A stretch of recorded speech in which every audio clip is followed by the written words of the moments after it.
학점은행제 교육원 고르실 때 딱 두 가지만 기억하시면 사기를 안 당하실 수 있습니다. 학점은행제 학습 플래너로서 업무를 보면서 가장 많이 문의를 주시는 내용이 바로 학점은행제 교육원 이 전공 과목 개설된 곳이 있나요? 어느 사이트가 쉬운가요? 어디가 저렴한가요? 결국 이 부분들을 생각해보면 문의를 주시는 요점은 세 가지로 나뉘는 것 같습니다. 첫 번째, 희망하는 전공 과목이 있는지, 난이도가 쉬운지, 가격이 저렴한지. 오늘은 이러한 궁금증을 해소시켜드리고 혼자서 수행하실 때 절대 사기당하지 않을 수 있는 학점은행제 교육원 선택 기준에 대해 말씀드려 보도록 하겠습니다. 영상 끝까지 시청해주시면 본인이 희망하는 과정, 전공에 있어 가장 효율적으로 교육원을 선택하고 실행할 수 있는 방법에 대해 정확히 알 수 있게 되실 겁니다. 첫 번째, 가장 기본적으로 학점은행제 국가평생교육진흥원 홈페이지 교육훈련기간 조회에 나오는 교육원인지는 무조건 검색을 해보셔야 합니다. 꼭 필수로 해주셔야 하는 방법인 이유가 교육부에서 정식 인가된 교육원에서 수업을 들으셔야 학점 인정이 되기 때문입니다. 물론 저와 같이 진흥원 홈페이지에서 검색이 가능한 정식 교육원 소속 학습 플래너에게 처음부터 끝까지 모든 과정을 안내받길 희망하시는 분들은 그래도 비교적 안전하고 어렵지 않게 선택하여 진행이 가능하시겠죠. 그렇다고 해도 혼자서 수행하시려는 분들이 많기에 오늘은 그러한 분들을 위해 영상을 제작해 보려고 합니다. 참고로 이와 같이 기간 조회를 해보셨다고 해도 교육원이 워낙 많기 때문에 꼭 필수로 해야 되는 방법은 맞지만 일일이 교육원 하나하나를 다 들어가서 확인하기에는 어려움이 있으실 텐데요. 그럴 때 선택하기 위해서 어떤 방식으로 서칭하는 것이 가장 좋은지에 대해 먼저 말씀드릴게요. 학습자분들 각자 전공에 따라 선택을 하시면 됩니다. 어쨌든 모든 교육은 동일하게 모든 전공의 과목이 개설되어 있는 것은 절대 아닙니다. 그렇기 때문에 전공에 따라 교육원을 선택하는 것이 정말 중요한 것이죠. 그럼 이렇게 기본적으로 정식 인가된 교육원 중에서도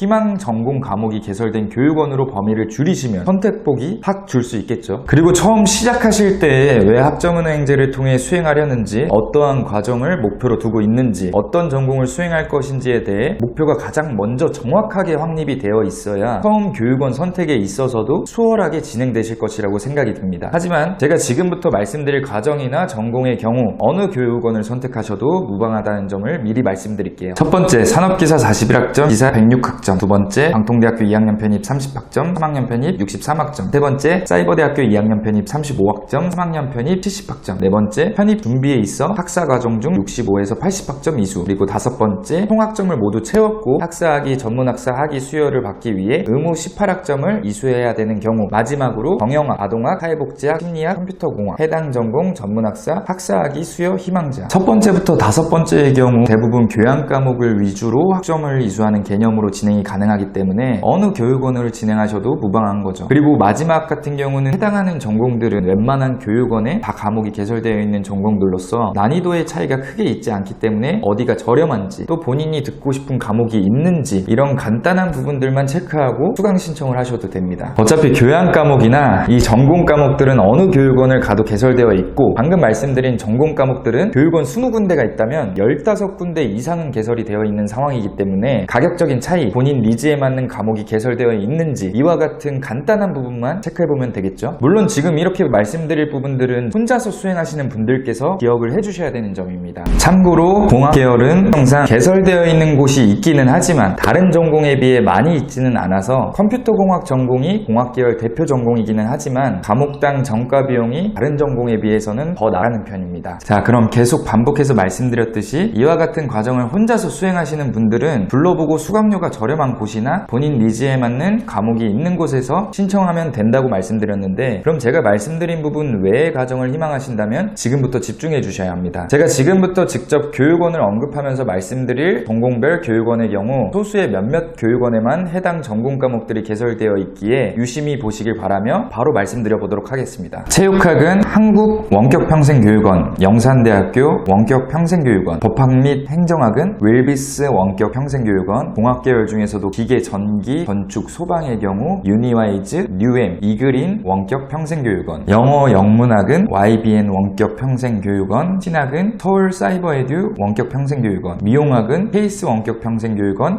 한국열린사이버대학교 평생교육원. 이 교육원들이 이와 같은 전공 과목을 온라인으로 수업을 들으실 수 있는 교육원인데요. 해당 전공들의 경우 전공 과목, 교양 과목 정가가 다른 일반 교육원들에 비해 많이 높은데요. 높은 이유는 어쨌든 해당 교육원에만 이와 같은 전공 과목들이 개설되어 있기 때문에 교육원에서 학습자분들을 모집하기보다는 학습자분들께서 해당 교육원을 찾아야 하는 개념이 크기 때문이죠. 그리고 무엇보다 사실상 앞에 교육원이 아니면 해당 전공들을 진행할 방법이 없다는 점으로 인해 교육원 자체의 정가가 대부분 높은 편입니다.